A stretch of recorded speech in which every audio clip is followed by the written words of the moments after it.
49. Lilies that Fester. Published in 20th Century, Volume 157, April 1955, this essay was reproduced in The World's Last Night, US 1960, and They Asked for a Paper, Jeffrey Bless 1962, and is now in Christian Reunion 1990. In the Cambridge number of the 20th Century, 1955, Mr. John Allen asked why so many people go to such lengths to prove to us that really they are not intellectuals at all, and certainly not cultured. I believe I know the answer. Two parallels may help to ease it into the reader's mind. We all know those who shudder at the word refinement as a term of social approval. Sometimes they express their dislike of this usage by facetiously spelling it refinement, with the implication that it is likely to be commonest in the mouths of those whose speech has a certain varnished vulgarity. And I suppose we can all understand the shudder, whether we approve it or not. He who shudders feels that the quality of mind and behavior which we call refined is nowhere less likely to occur than among those who aim at it and talk much about refinement. Those who have this quality are not obeying any idea of refinement when they abstain from swaggering, spitting, snatching, triumphing, calling names, boasting or contradicting. These modes of behavior do not occur to them as possibles.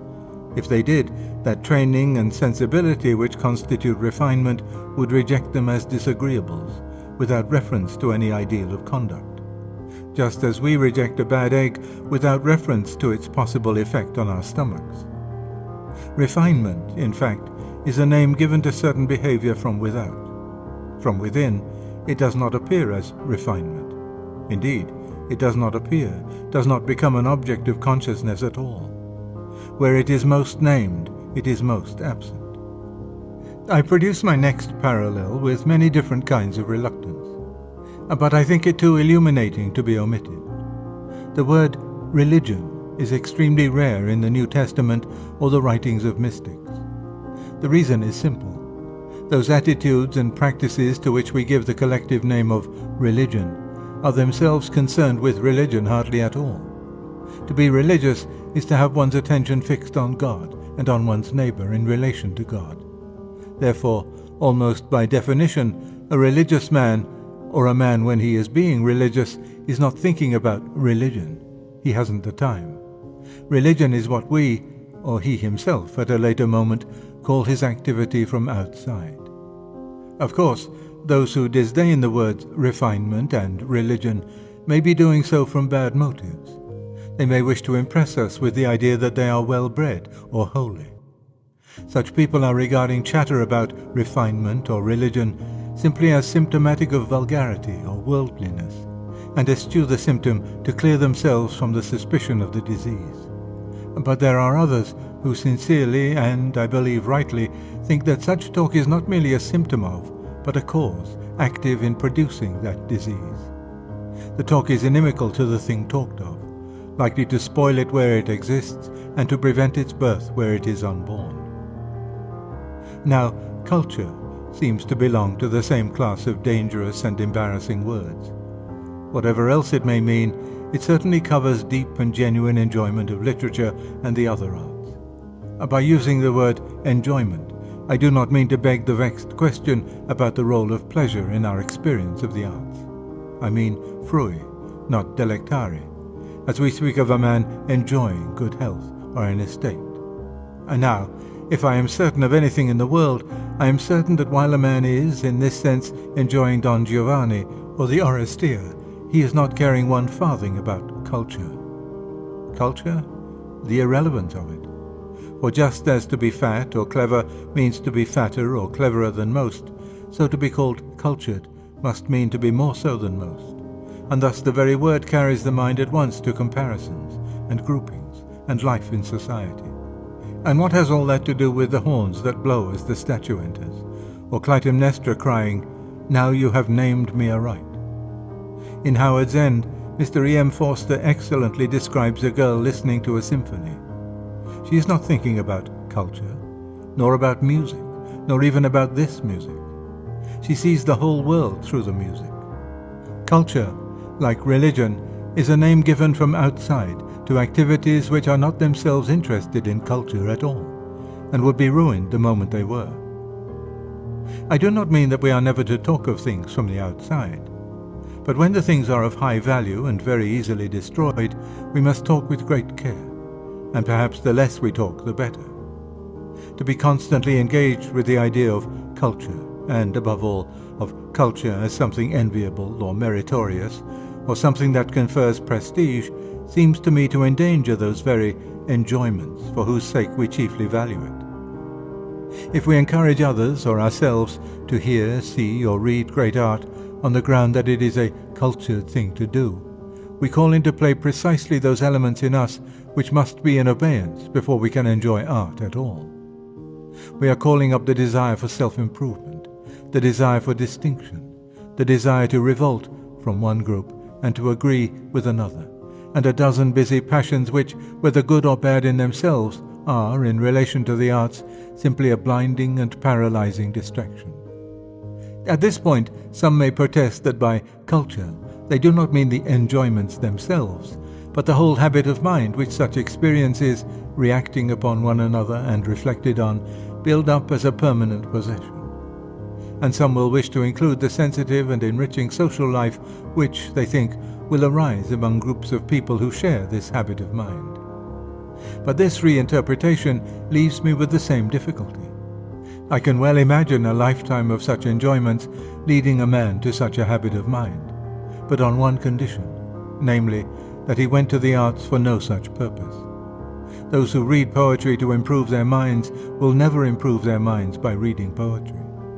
For the true enjoyments must be spontaneous and compulsive, and look to no remoter end. The muses will submit to no marriage of convenience.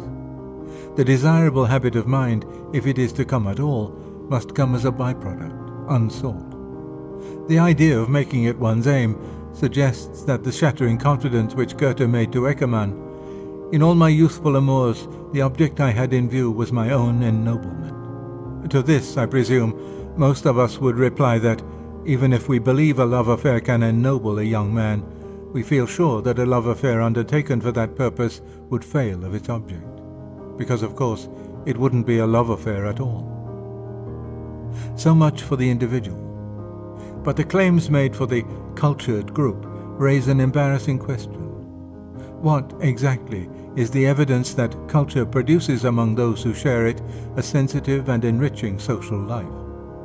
If by sensitive we mean sensitive to real or imagined affronts, a case could be made out. Horace noted long ago that bards are a touchy lot. The lives and writings of the Renaissance humanists and the correspondence in the most esteemed literary periodicals of our own century will show that critics and scholars are the same.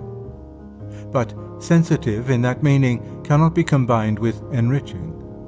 Competitive and resentful egoisms can only impoverish social life. The sensitivity that enriches must be of the sort that guards a man from wounding others, not of the sort that makes him ready to feel wounded himself. Between this sensitivity and culture, my own experience does not suggest any causal connection. I have often found it among the uncultured. Among the cultured, I have sometimes found it and sometimes not. Let us be honest. I claim to be one of the cultured myself, and have no wish to foul my own nest. Even if that claim is disallowed, I have at least lived among them, and would not denigrate my friends.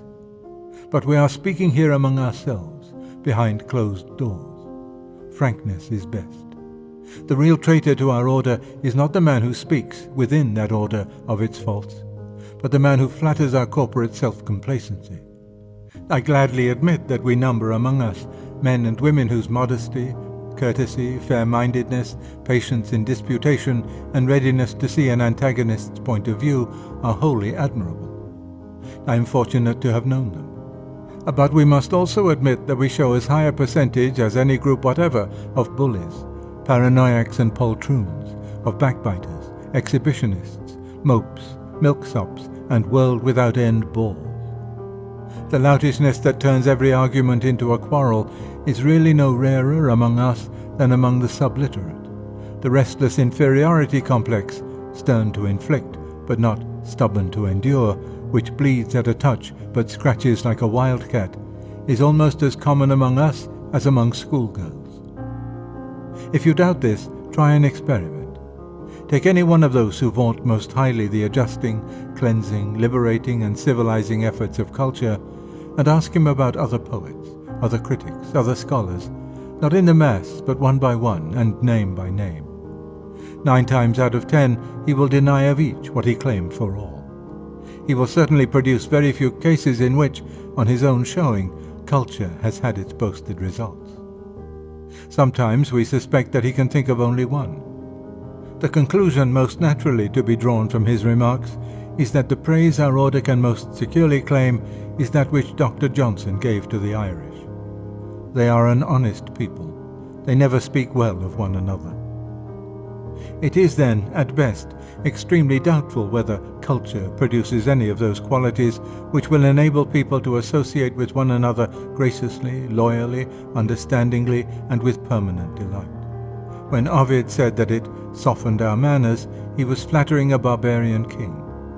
But even if culture did all these things, we could not embrace it for their sake. This would be to use consciously and self-consciously as means to extraneous ends, things which must lose all their power of conducing to those ends by the very fact of being so used. For many modern exponents of culture seem to me to be impudent in the etymological sense. They lack pudor. They have no shyness where men ought to be shy. They handle the most precious and fragile things with the roughness of an auctioneer, and talk of our most intensely solitary and fugitive experiences as if they were selling us a Hoover. It is all really very well summed up in Mr. Allen's phrase in the 20th century: the faith in culture. A faith in culture is as bad as a faith in religion. Both expression imply a turning away from those very things which culture and religion are about. A culture, as a collective name for certain very valuable activities, is a permissible word. But culture hypostatized, set up on its own, made into a faith, a cause, a banner, a platform, is unendurable. For none of the activities in question cares a straw for that faith or cause. It is like a return to early Semitic religion, where names themselves were regarded as powers. Now a step further. Mr. Allen complained that, not content with creeping out of earshot when we can hear the voices of certain culture-mongers no longer, we then wantonly consort, or pretend that we consort, with the lowest of the lowbrows, and affect to share their pleasures. There are at this point a good many allusions which go over my head. I don't know what an AFN is. I am not fond of cellars, and modern whiskey suits neither my purse, my palate, nor my digestion. But I think I know the sort of thing he has in mind, and I think I can account for it. As before, I will begin with a parallel. Suppose you had spent an evening among very young and very transparent snobs who were feigning a discriminating enjoyment of a great port, though anyone who knew could see very well that if they had ever drunk port in their lives before, it came from a grocer's. And then suppose that on your journey home you went into a grubby little tea shop, and there heard an old body in a feather boa say to another old body with a smack of her lips, "That was a nice cup of tea, dearie, that was. Did me good." Would you not, at that moment, feel that this was like fresh mountain air? For here, at last, would be something real. Here would be a mind really concerned about that in which it expressed concern. Here would be pleasure.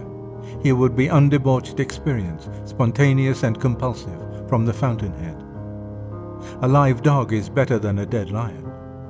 In the same way, after a certain kind of sherry party, where there have been cataracts of culture, but never one word or one glance that suggested a real enjoyment of any art, any person, or any natural object, my heart warms to the schoolboy on the bus who is reading fantasy and science fiction, rapt and oblivious of all the world beside. For here also I should feel that I had met something real and live and unfabricated, genuine literary experience, spontaneous and compulsive, disinterested. I should have hopes of that boy. Those who have greatly cared for any book whatever may possibly come to care some day for good books. The organs of appreciation exist in them. They are not impotent. And even if this particular boy is never going to like anything severer than science fiction, even so. The child whose love is here at least doth reap one precious gain, that he forgets himself. I should still prefer the live dog to the dead lion, perhaps even the wild dog to the overtame poodle or peak. I should not have spent so many words on answering Mr. Allen's question, neither of us matters sufficiently to justify it, unless I thought that the discussion led to something of more consequence. This I will now try to develop. Mr. Forster feels anxious because he dreads theocracy. And now, if he expects to see a theocracy set up in modern England, I myself believe his expectation to be wholly chimerical. But I wish to make it very clear that, if I thought the thing in the least probable, I should feel about it exactly as he does. I fully embrace the maxim, which he borrows from a Christian, that all power corrupts. I would go further. The loftier the pretensions of the power, the more meddlesome, inhuman, and oppressive it will be. A theocracy is the worst of all possible governments. All political power is at best a necessary evil, but it is least evil when its sanctions are most modest and commonplace, when it claims no more than to be useful or convenient, and sets itself strictly limited objectives. Anything transcendental or spiritual, or even anything very strongly ethical in its pretensions is dangerous, and encourages it to meddle with our private lives. Let the shoemaker stick to his last. Thus the Renaissance doctrine of divine right is for me a corruption of monarchy, Rousseau's general will of democracy, racial mysticisms of nationality. And theocracy, I admit, and even insist, is the worst corruption of all. But then I don't think we are in any danger of it. What I think we are really in danger of is something that would be only 1 degree less intolerable, and intolerable in almost the same way. I would call it chariontocracy, not the rule of the saints, but the rule of the witty, the charming, the Hôtel de Rambouillet, the wits, the polite, the souls, the apostles, the sensitive, the cultured, the integrated, or whatever the latest password may be. I will explain how I think it could come about. The old social classes have broken up. 2 results follow. On the one hand, since most men, as Aristotle observed, do not like to be merely equal with all other men, we find all sorts of people building themselves into groups within which they can feel superior to the mass. Little unofficial, self-appointed aristocracies. The cultured increasingly form such a group. Notice their tendency to use the social term vulgar of those who disagree with them. Notice that Mr. Allen spoke of rebels against, or deserters from, this group as denying not that they are intellectual, but that they are intellectuals, not hiding a quality, but deprecating inclusion in a class. On the other hand, inevitably there is coming into existence a new real ruling class, what has been called the managerial class. The coalescence of these 2 groups, the unofficial, self-appointed aristocracy of the cultured, and the actual managerial rulers, will bring us to chariontocracy. But the 2 groups are already coalescing because eduction is increasingly the means of access to the managerial class. And of course, eduction, in some sense, is a very proper means of access. We do not want our rulers to be dunces. But education is coming to have a new significance. It aspires to do, and can do, far more to the pupil than education, except perhaps that of the Jesuits, has ever done before. For one thing, the pupil is now far more defenseless in the hands of his teachers. He comes increasingly from businessmen's flats or workmen's cottages, in which there are few books or none. He has hardly ever been alone. The educational machine seizes him very early and organizes his whole life, to the exclusion of all unsuperintended solitude or leisure. The hours unsponsored, uninspected, perhaps even forbidden, reading, the ramblings, and the long, long thoughts in which those of luckier generations first discovered literature and nature and themselves are a thing of the past. If a Traherne or a Wordsworth were born today, he would be cured before he was 12. In short, the modern pupil is the ideal patient for those masters who, not content with teaching a subject, would create a character. helpless plasticine. Or if by chance, for nature will be nature, he should have any powers of resistance, they know how to deal with him. I am coming to that point in a moment. Secondly, the nature of the teaching has changed. In a sense, it had changed for the better. That is, it demands far more of the master and, in recompense, makes his work more interesting. It has become far more intimate and penetrating, more inward.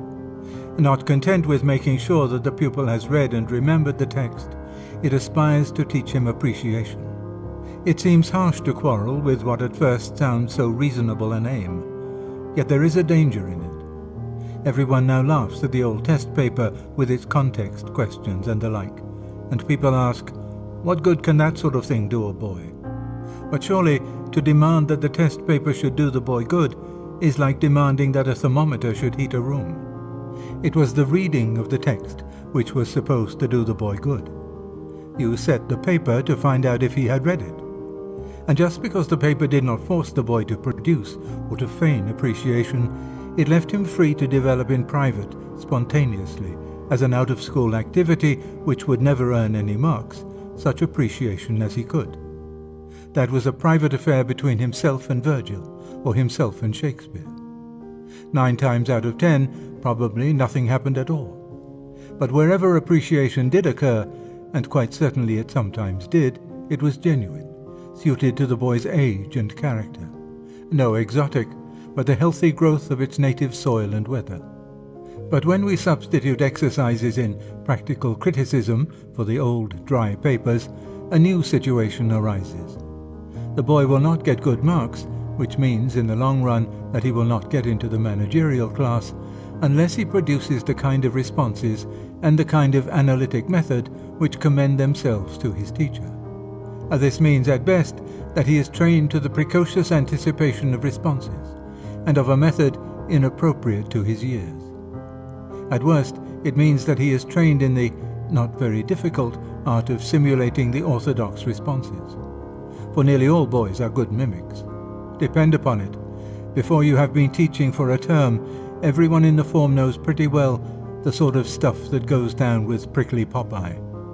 In the old days also they knew what went down, but the only thing that went down was correct answers to factual questions, and there were only 2 ways of producing those, working or cheating. The thing would not be so bad if the responses which the pupils had to make were even those of the individual master. But we have already passed that stage. Somewhere, I have not yet tracked it down, there must be a kind of culture-mongers central bureau, which keeps a sharp lookout for deviationists. At least, there is certainly someone who sends little leaflets to schoolmasters, printing half a dozen poems on each, and telling the master not only which the pupils must be made to prefer, but exactly on what grounds. The impertinence of it. We know what Mulcaster or Boyer would have done with those leaflets. Thus, to say that, under the nascent regime, education alone will get you into the ruling class, may not mean simply that the failure to acquire certain knowledge and to reach a certain level of intellectual competence will exclude you. That would be reasonable enough. But it may come to mean, perhaps means already, something more. It means that you cannot get in without becoming, or without making your masters believe that you have become, a very specific kind of person, one who makes the right responses to the right authors. In fact, you can get in only by becoming, in the modern sense of the word, cultured. This situation must be distinguished from one that has often occurred before. Nearly all ruling classes, sooner or later, in some degree or other, have taken up culture and patronized the arts. But when that happens, the culture is the result of their position, one of the luxuries or privileges of their order. The situation we are now facing will be almost the opposite. Entry into the ruling class will be the reward of culture. Thus we reach chariontocracy. And not only is the thing likely to happen, it is already planned and avowed. Mr. J.W. Saunders has set it all out in an excellent article entitled Poetry in the Managerial Age, Essays in Criticism, July 1954. He there faces the fact that modern poets are read almost exclusively by one another. He looks about for a remedy. And naturally, he does not suggest that the poets should do anything about it. For it is taken as basic by all the culture of our age that whenever artists and audience lose touch, the fault must be wholly on the side of the audience. I have never come across the great work in which this important doctrine is proved. The remedy which occurs to Mr. Saunders is that we should provide our poets with a conscript audience, a privilege last enjoyed, I believe, by Nero. And he tells us how this can be done. We get our coordinators through eduction. Success in examinations is the road into the ruling class. All that we need do, therefore, is to make not just poetry, but the intellectual discipline which the critical reading of poetry can foster, the backbone of our educational system. In other words, practical criticism, or something of the sort, exercised no doubt chiefly on modern poets, is to be the indispensable subject, failure in which excludes you from the managerial class. And so our poets get their conscript readers. Every boy or girl who is born is presented with the choice. Read the poets whom we, the cultured, approve, and say the sort of things we say about them, or be a probe. And this, picking up on a previous point, shows how chariontocracy can deal with the minority of pupils who have tastes of their own and are not pure plasticine. They get low marks. You kick them off the educational ladder at a low rung, and they disappear into the proletariat. Another advantage is that, besides providing poets with a conscript audience for the moment, you can make sure that the regnant literary dynasty will reign almost forever. For the deviationists whom you have kicked off the ladder will, of course, include all those troublesome types who, in earlier ages, were apt to start new schools and movements. If there had been a sound chariontocracy in their day, the young Chaucer, the young Donne, the young Wordsworth and Coleridge could have been dealt with. And thus literary history, as we have known it in the past, may come to an end. Literary man, so long a wild animal, will have become a tame one. Having explained why I think a chariontocracy probable, I must conclude by explaining why I think it undesirable. Culture is a bad qualification for a ruling class because it does not qualify men to rule. The things we really need in our rulers, mercy, financial integrity, practical intelligence, hard work, and the like, are no more likely to be found in cultured persons than in anyone else. A culture is a bad qualification in the same way as sanctity. Both are hard to diagnose and easy to feign. Of course, not every chariontocrat will be a cultural hypocrite, nor every theocrat a Tartuffe. But both systems encourage hypocrisy, and make the disinterested pursuit of the quality they profess to value more difficult. But hypocrisy is not the only evil they encourage. There are, as in piety, so in culture, states which, if less culpable, are no less disastrous. In the one we have the goody-goody, the docile youth who has neither revolted against nor risen above the routine pietisms and respectabilities of his home. His conformity has won the approval of his parents, his influential neighbors, and his own conscience. He does not know that he has missed anything and is content. In the other, we have the adaptable youth to whom poetry has always been something set for evaluation. Success in this exercise has given him pleasure and let him into the ruling class. He does not know what he has missed, does not know that poetry ever had any other purpose, and is content. Both types are much to be pitied, but both can sometimes be very nasty. Both may exhibit spiritual pride, but each in its proper form, since the one has succeeded by acquiescence and repression, but the other by repeated victory in competitive performances. To the pride of the one, sly, simpering, and demure, we might apply Mr. Allen's word smug, especially if we let in a little of its older sense. My epithet for the other would, I think, be swaggering. It tends, in my experience, to be raw, truculent, eager to give pain, insatiable in its demands for submission, resentful and suspicious of disagreement. Where the goody-goody slinks and sidles and purrs, and sometimes scratches like a cat, his opposite number in the ranks of the cultured gobbles like an enraged turkey. And perhaps both types are less curable than the hypocrite proper. A hypocrite might conceivably repent and mend, or he might be unmasked and rendered innocuous. But who could bring to repentance, and who can unmask, those who were attempting no deception? who don't know that they are not the real thing because they don't know that there ever was a real thing. Lastly, I reach the point where my objections to theocracy and to chariontocracy are almost identical. Lilies that fester smell far worse than weeds.